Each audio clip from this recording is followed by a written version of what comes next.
تو اس وقت 12 ماسا ایک باقاعدہ سنتھسپل ہے اور سال کے 12 مہینوں کی رعایت سے اس کا نام 12 ماسا ہے. اسی کو نام دیتے ہیں 2 از 10 ماہ،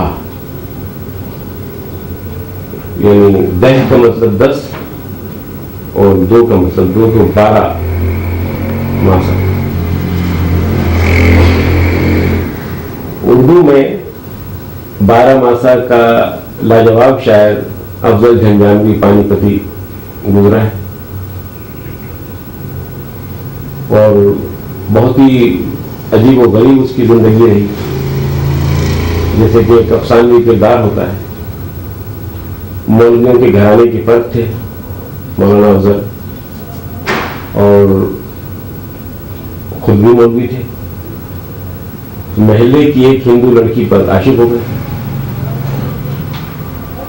اور کہیں ملاقات ہوئی تو انہوں نے کوئی بات کرنے کی کوشش کی تو اس لڑکی نے اس کو کاٹ دیا کہ منہ پر تو نے داڑھی رکھی ہوئی اور اپنے سے کم عمر لڑکی کو چھیڑتا تو یہ شرم نہیں لگتی.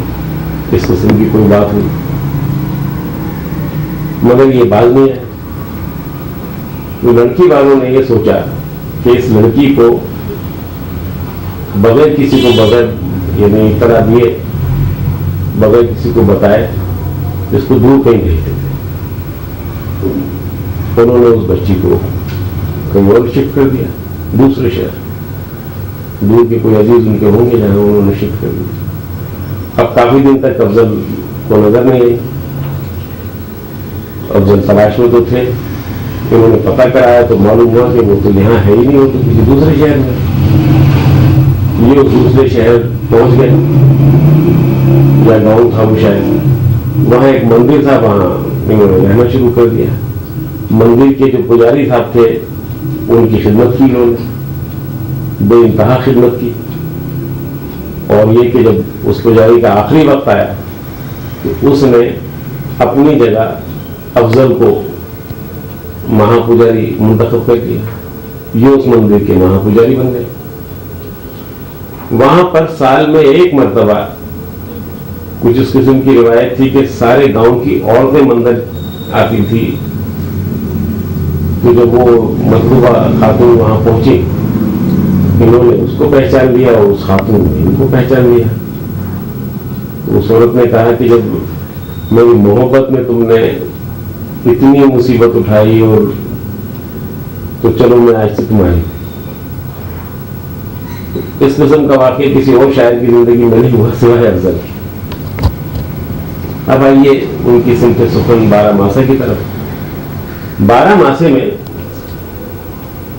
عورت کی زبان سے اس پر گزرنے والے کیفیات کا بیان ہوتا ہے.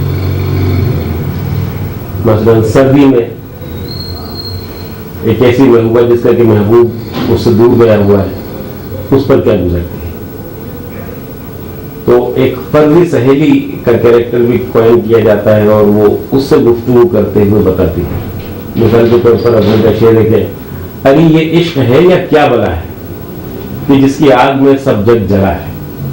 یہ اس کی زبان ہے افضل کی. اسی طرح سے برسات میں، اسی طرح سے گرمیوں میں، اسی طرح سے ساون آپ کے پتجھڑ میں، اسی طرح سے. تو سال کے 12 مہینے اس عورت پر کیا کیا گزرتی ہے اور وہ کس کس کرب میں مبتلا رہتی ہے اور اس کرب کی کیا کیا رنگ ہے وہ سارے کے سارے 12 ماسوں میں سمجھ جاتے ہیں. بنیادی طور پر یہ ایک نظم کی شکل ہے. تو غزل کے شاعر تو اتنی مشکل سمت سخن سے دور رہتے ہی رہتے ہیں اور غزل میں اتنے بڑے موضوعات کا بیان ممکن بھی نہیں ہے.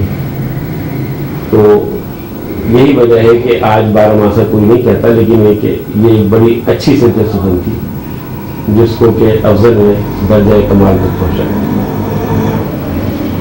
پھر افضل کی اگر آپ زبان دیکھیں تو وہ زبان بھی اور اس کے محاورات بھی اور اس کا لب و لہجہ بھی اور مصروں کے تمام پیور بھی وہی ہے کہ جو ایک عورت تھی.